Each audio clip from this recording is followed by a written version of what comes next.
I'm gonna show you a couple tricks in my farm kitchen that might surprise you.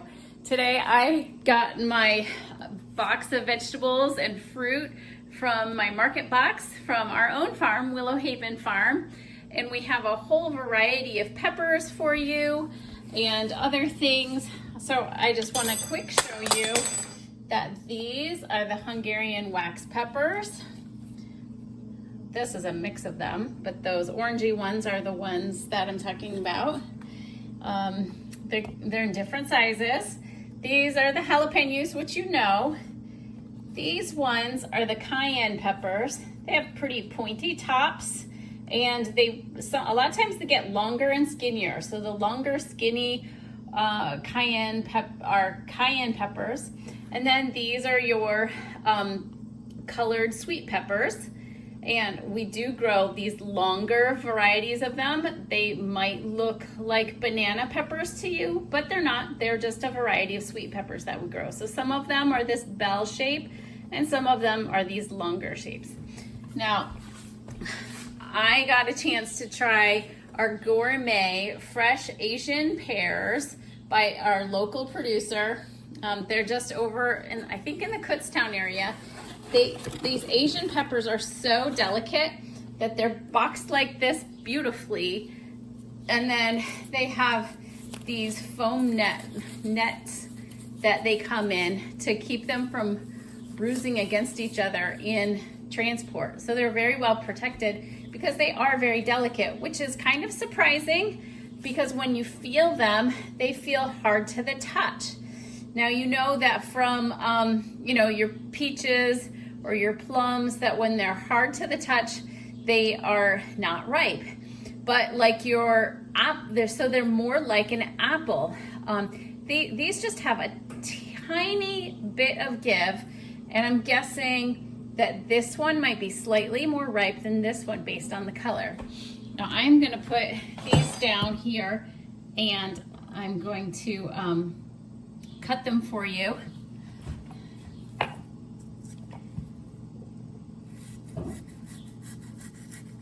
So it feels like an apple when you cut into it.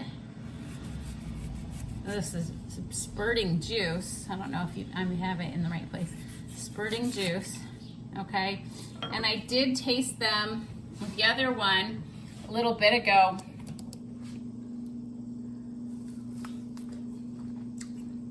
Very juicy, and they have a very unique flavor, like a honey flavor, kind of pearish flavor crossed with an apple flavor. And some people like them and some people don't, and that's okay. And that was the yellow one. It was very juicy and very ripe. And the slightly more browner one was the same. Juicy and ripe and delicious, but very sweet.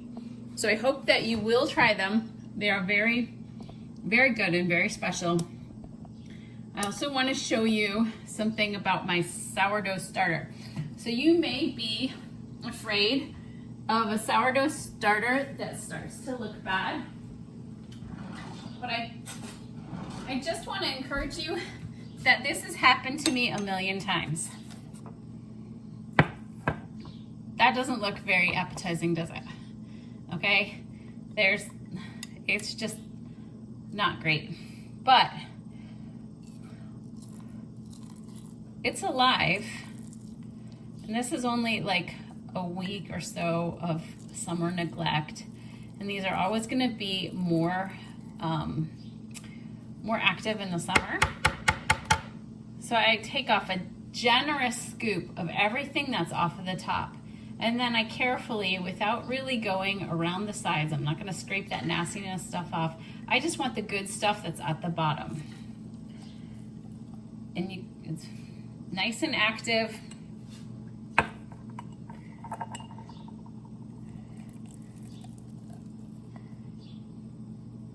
And all I have to do is feed this.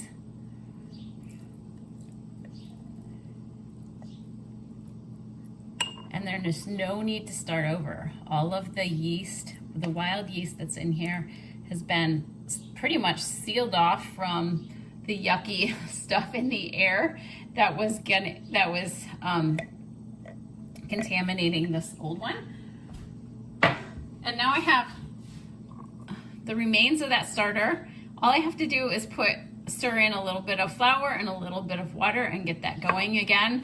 Put it in a clean jar, and we do this regularly.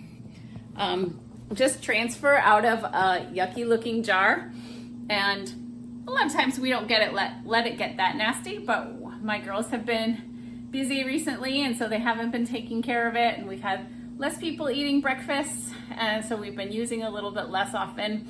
But I do keep my starter on the kitchen counter because we do use it at the end of the week for muffins and pancakes. But at the beginning of the week, that's when my girls kind of neglect it because we're not using it on Monday, Tuesday, Wednesday, Thursday for our meals, but for our breakfast. But we do at the end of the week. So what they really should do is on Tuesday, they should check it and feed it and keep it going Tuesday, Thursday, so it's all nice and good by Friday.